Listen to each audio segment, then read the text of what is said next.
அண்மை செய்தியை பார்த்து கொண்டிருக்கிறோம். திருப்பத்தூர் மாவட்டம் ஜோலார்பேட்டையில் பிரியாணி கொடுக்க மறுத்த சர்வரை விடியா திமுகவினர் சரமாரியாக தாக்கும் வீடியோ வெளியாகியிருக்கிறது.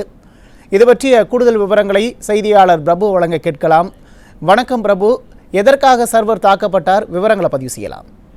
நிச்சயமாக உமேஷ், திருப்பத்தூர் மாவட்டம் ஜோலார்பேட்டை அடுத்த பால்நாங்குப்பம் பகுதியில் உள்ள தனியார் மண்டபத்தில் இன்று திருப்பத்தூர் மாவட்ட திமுக உறுப்பினர்களுக்கான பொதுக்கூட்டம் நடைபெற்றது. இந்த கூட்டத்திற்கு பொதுப்பணித்துறை அமைச்சர் யவா வேலு அவர்கள் கலந்து கொள்வதாக கடந்த சில தினங்களுக்கு முன்பே விளம்பரம் செய்யப்பட்டிருந்தது. அதாவது காலை 9 மணி முதல் மதியம் வரை நடைபெறுவதாக அறிவிக்கப்பட்டிருந்தது. இதனையடுத்து திருப்பத்தூர், நாற்றம்பள்ளி, ஜோலார்பேட்டை, வாணியம்பாடி, ஆலாங்காயம், மாதனூர் உள்ளிட்ட பல்வேறு பகுதிகளில் இருந்து நூற்றுக்கணக்கான திமுக உறுப்பினர்கள் கலந்து கொண்டனர். இந்த நிகழ்ச்சிக்கு காலதாமதமாக பொதுப்பணித்துறை அமைச்சர் யவா வேலு அவர்கள் கலந்து கொண்டு பின்பு நிகழ்ச்சி நடைபெற்றது. இதனை அடுத்து திமுக இந்த கூட்டத்தில் கலந்து கொள்ளும் திமுக உறுப்பினர்களுக்காக மதிய உணவாக பிரியாணி வழங்கப்படுவதாக இருந்தது. இதனை அடுத்து கூட்டம் காலதாமதமாக நடைபெற்றிருந்த நிலையில் திமுகவினர் கூட்டம் நடைபெற்று கொண்டு இருந்த பொழுது அதாவது கீழே உணவு அருந்த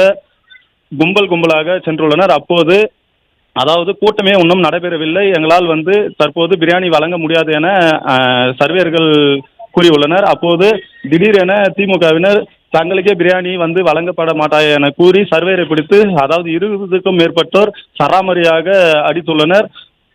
மேலும் இந்த வீடியோ தற்போது சமூக வலைதளங்களில் படு வைரலாக பரவி வருகிறது. குறிப்பாக தமிழகத்தில் இது போன்ற அராஜகங்களில் திமுகவினர் தொடர்ந்து ஈடுபட்டு வருவதால் காவல்துறையினர் எந்த ஒரு நடவடிக்கையும் எடுக்கப்படாதாக இருப்பதாக கூறப்படுகிறது.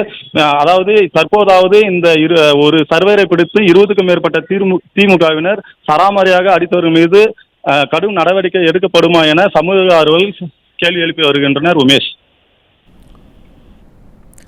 விவரங்களுக்கு நன்றி பிரபு.